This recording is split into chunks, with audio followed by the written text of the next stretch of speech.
Even if you attempt to trouble us, there's hardly any loss on your part, considering it's your funds, useless to poor people with lowly lineage. I sighed as I completed the final check. You're closing your account, right? Please, go ahead, I said with a tone that seemed mocking. Their eyes, filled with clear disdain, made me feel disgusted as they stared at us. I decided it was time to give those who judge others by their upbringing a taste of their own medicine. With that thought, I smiled.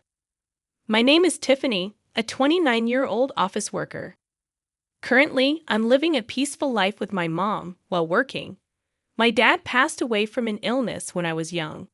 His chronic illness had worsened early. My father, who was involved in various businesses, was always busy with work, out early and back late. Even so, he treasured his family time, and I have fond memories of playing with him on his days off. Mom and I were initially shocked by Dad's death, but Mom, not wanting me to feel lonely, cherished our time together. Fortunately, when Dad fell ill, he made sure with the former CEO to secure enough funds for our livelihood. Thanks to that, I was able to go to college, and both Dad's and Mom's parents were very supportive, especially my paternal grandparents, who lived nearby, took great care of me when Mom was away at work. We still go back to both sets of grandparents for holidays like Christmas and spend time together. I am who I am today thanks to the support of many people. To give back, I went to a national university and got a job at a major company. I thought about working at the bank my dad was supposed to inherit, but I chose a career I loved. As you're being told, do what you love. I've already handed the bank over, don't worry about it. Thanks to a fulfilling home environment and the freedom to dive into hobbies, I had no interest in romance. But now, at a mature age, many of my friends are married with kids. This led me to think about marriage, and that's when a certain encounter happened. I never imagined this meeting would lead to a major incident. Hey, Tiffany, aren't you interested in love, huh? That was the starting point, a question from a colleague at work. We've been close since our rookie days. You know, I have an acquaintance who's struggling to find a match. He's well-educated and handsome. You're highly educated too, Tiffany. Maybe you'd like to meet him. I've always thought it's a waste for someone as eloquent as you, Tiffany. There are even a few people in the office who are after you. She has a wide network and always shares various stories. She's living with her boyfriend, whom she met at a party, and seems very happy. She's quite concerned about my lack of romantic involvement. I had even consulted her about marriage, leading to this arrangement. A few days later, I agreed to meet a man named Teased. The rendezvous was at a cafe, and as I waited nervously, a man approached me. Tiffany? Ah, yes, nice to meet you. You're Teased, right? I said, feeling a bit anxious. Yes, thank you for today. Yosef's expression was blank as he looked me over. It felt like he was sizing me up, and I was a bit taken aback. Then, taking a seat opposite me, he quickly started the conversation. What do you do for work, Tiffany? He inquired. I work in sales at a company. I've always enjoyed interacting with people and making use of my opinions, which is why I chose sales. I find it fulfilling, and I love the moments when customers are happy with their purchases, I replied, trying to ease the tension. What's the name of your company? He asked. I told him the name of my company. Upon hearing it, Is paused for a moment, then smiled. It wasn't a pleasant smile, more like one of satisfaction. My company is quite a large enterprise with good performance. We're well trusted by our customers, he said, his tone slightly arrogant. Since he asked, I decided to return the question. What do you do, yes? At my question, Ist snorted with pride and began to boast. I work at Sunrise Bank as a department head. Sunrise Bank is a really big bank, you know. The work is tough, not something ordinary people can handle. But since my dad is the CEO and I'm the successor, it's different for me. I felt a stir in my chest at Yosef's words. I was expecting a normal response, but Yosef's aggressively toned words made me feel uncomfortable. Indeed, Sunrise Bank is a major bank. I knew about Sunrise Bank due to a certain incident. but I was surprised to learn that East worked there as a department head. Wow, that's impressive. Sunrise Bank is a big place, isn't it? I flattered Yis on purpose. I saw no need to be rude, and though I thought this would probably be our last meeting, I figured it was better to be nice. Pleased with my flattery, Yis continued to boast about himself. Honestly, talking to him was painful. He did listen to me occasionally, but always turned the conversation back to himself, even making outrageous comments about his lack of romantic prospects. I'm quite popular, but it's always people who don't match my family background or education level that come to me. I thought the problem might be his attitude, but I had already decided not to meet him again after informing my friend. As time passed, he still looked satisfied and made a suggestion. I'd really like to meet your parents, huh? But we just met today. That's exactly why parents' excellence is important, especially if we're going to date, right? Inside, I screamed. I had no intention of dating him, but he seemed oblivious to my discomfort and kept pushing forward. When are your parents in? Are you available?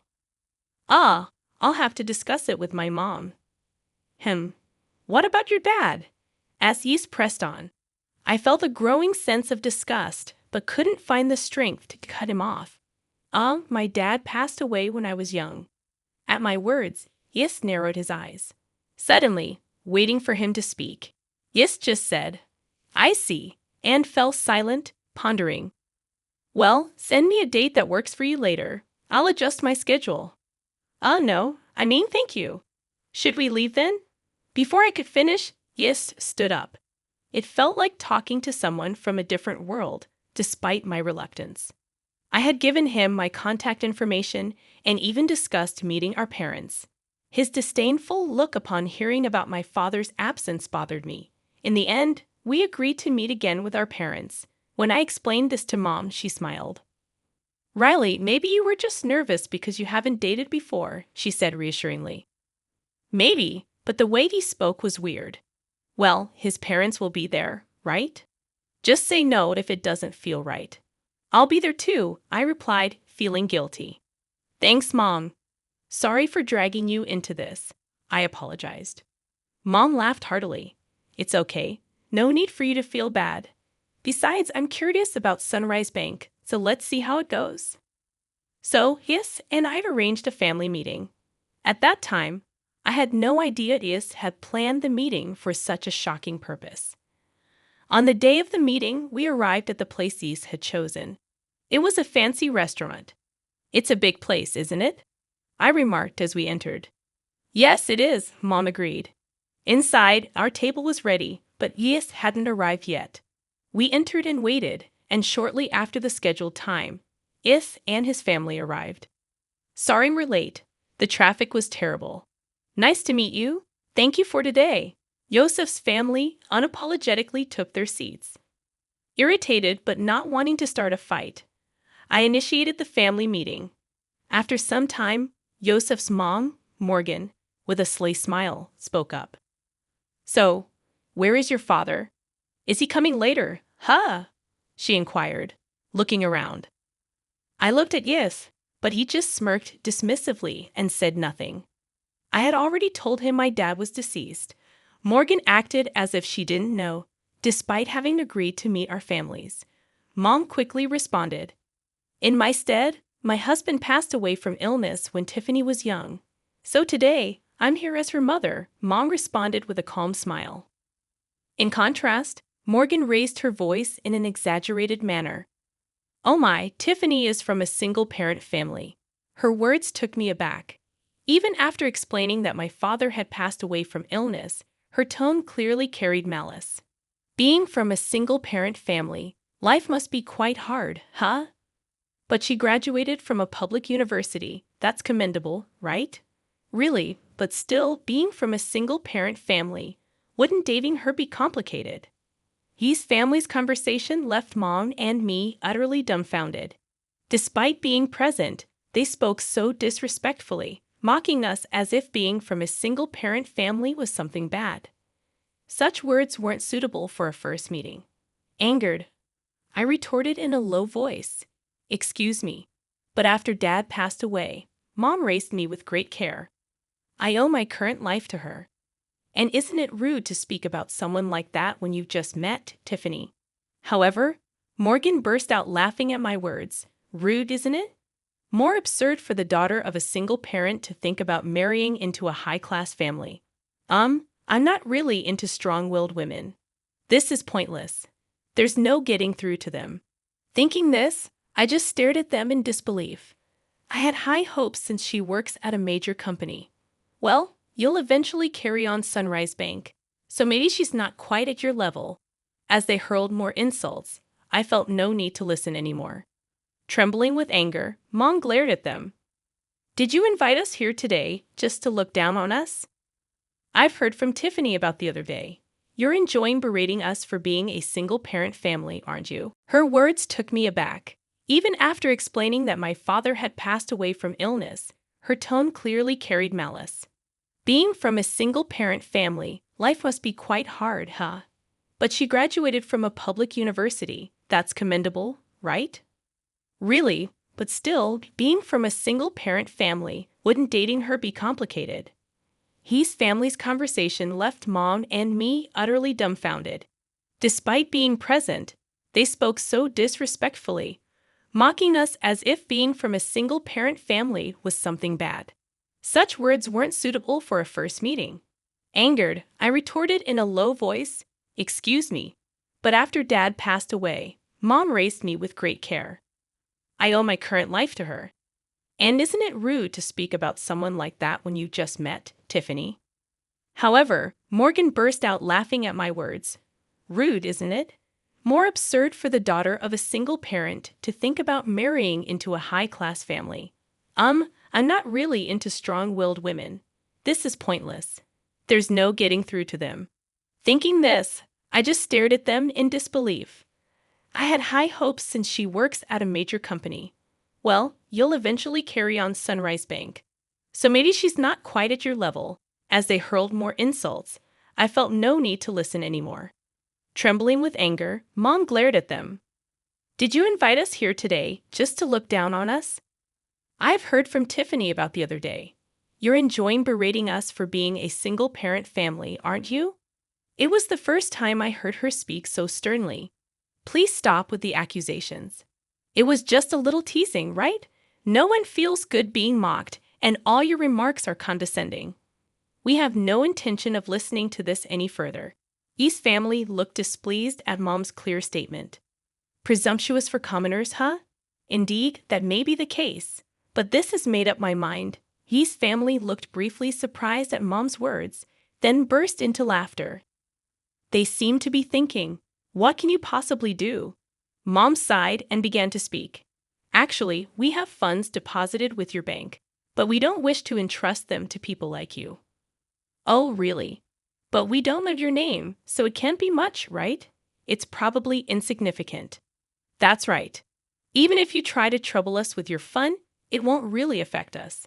Low-class poor people are not needed. I realized that even Mom's last attempt at reconciliation was in vain. But they continued to speak disdainfully, unaware. I sighed and made the final confirmation. We're closing our account. Okay, go ahead. Yosef's family responded with mocking tones and clearly disdainful expressions as they looked at us. I thought to myself, let's make those who judge others by their background suffer a bit. I smiled at the thought. Is that so? Then we will proceed as such. And please consider this meeting never happened, Yosef's family declared. Of course, I replied calmly, knowing we had no intention of marrying into a family with such prejudices. Well then, we will take our leave now, Mom, and I stood up. Oh, don't worry about today's bill. It's too expensive for you, they remarked. Is that so? Well then, with that, our family meeting ended. Later, I made a phone call. Weeks later, my mobile phone was flooded with calls from Yes. Of course, I had anticipated this and had no intention of answering. It was their own responsibility. I immediately blocked the number. A few days later, I received a call from Grandpa Kyle. Summoned by Kyle, Mom and I headed to Sunrise Bank in the meeting room. Ye's family, looking pale, was present. As soon as they saw us, Morgan stood up and rushed over to bow deeply. "I am extremely sorry for what happened," she said. I didn't reply to Morgan's words, just smiled and began to speak. "What exactly are you apologizing for?" At my words, Morgan bit her lip hard, trembling with anger. "That's understandable. There are too many things for which they should apologize. That's probably why she's feeling so frustrated. This whole situation started because I said we would close our account. That day, our account wasn't particularly large. Closing it wouldn't have caused much damage. But Kyle's case was different. Kyle managed the inheritance left by my dad at Sunrise Bank for our benefit. Kyle also had his own account there. If all accounts, including Kyle's and my dad's inheritance, were closed, it would total about $7,000 million. In other words, their disrespect decided the closure. And importantly, Kyle is the former CEO of the bank. Dad was supposed to take over the bank but passed away young, so the position went to Scott. I didn't know that Tiffany was related to the former CEO, Scott. Looking anxious, Yosef pleaded as if making an excuse. But that's no excuse. Even if they didn't know, their prejudice against our family is their own fault. "You mean, if we were relatives, you would have treated us differently?" Dad interjected. "Hey, don't talk to Dad like that. It's your fault for not telling us from the start that your grandpa was the former CEO. I don't have any obligation to tell a stranger like you that. Besides, you were the one who started it and made fun of us, remember?" I countered, causing Yosef to narrow his eyes in frustration. "You insulted me knowing I was from a single-parent family. When I said I would transfer the bank due to insecurity, you told us to go ahead. We just did as we were told. But it's just that it may be just that for you. But have you ever thought about the feelings of someone whose family has been insulted?" Silence fell. Morgan was trembling, looking hopeless, and Scott was hanging his head. But Yosef still seemed unconvinced, his face full of dissatisfaction. "Getting all high and mighty just because people talk to you." Yosef remains unrepentant. At that moment, the door to the conference room opened and Kyle appeared. Seeing Kyle, Yosef's tone grew defiant, and Morgan turned even paler. Frozen in place, only Yosef glared at me. "Even after giving you a chance to reflect, you're still only thinking about yourselves," Kyle said, his tone stern. "It's not my fault. It's her. Watch your words. If you continue, you'll end up even more miserable." Yosef, silenced by Kyle's words, glared at me again. Then, as if resigned, he burst out, "No way. Who would think a single parent's relative was the former CEO? You knew I was the future CEO and came to the family meeting just to mock us." "Yosef, be quiet." Kyle glared sternly, causing Yosef to breathe heavily. "Future CEO, huh?" Kyle then turned his gaze to Scott, who shrunk even more under Kyle's stare. "I understand wanting to leave the bank to your son, but now that I know his mindset, it's impossible for him to continue as CEO." "That's ridiculous," Scott started to retort, but sat down again under Kyle's gaze. "You still don't understand that your attitude is the problem. Till I'm retired, the board will decide. If you have something to say it to them. Remember, we recorded the previous conversation, and this one. Don't forget that the voice recorder will serve as evidence." I took out a voice recorder in front of the three and pressed play. The recorder started playing back our conversation from the other day. "How dare you prepare something like that?" "It's unfair," Yosef exclaimed. "It was just a precaution, but remember, you forced me into this situation." I countered. Yosef had nothing to say in return, and their faces turned pale. "Thank you, we'll handle it from here," they said. So Mom and I left. Ultimately, Kyle didn't transfer the funds, at least not officially. Scott was removed from his CEO position, and Yosef was demoted. Seemingly unable to handle the blow to his pride, Yosef resigned voluntarily. Kyle's influence in the financial industry meant Yosef would struggle to find work in the same field again. Whether Scott knew this or not, he seemed determined to work until retirement, but Kyle said it would be tough for him both mentally and physically. Morgan, who used to wield power as the CEO's wife, apparently started part-time work to maintain her lifestyle. But her character likely made it hard for her to keep a job. I'm really sorry, I said. It's okay. You didn't know, right? Mom replied. I only shared what happened with a friend who introduced me to Yosef. She just heard about him through someone else and wasn't at fault. Mom was initially concerned about being a single parent, but I'm happy now and can live thanks to the support I've received. When I told her that, she smiled and said thank you. After everything was taken care of, Kyle told us to come over to his house again sometime.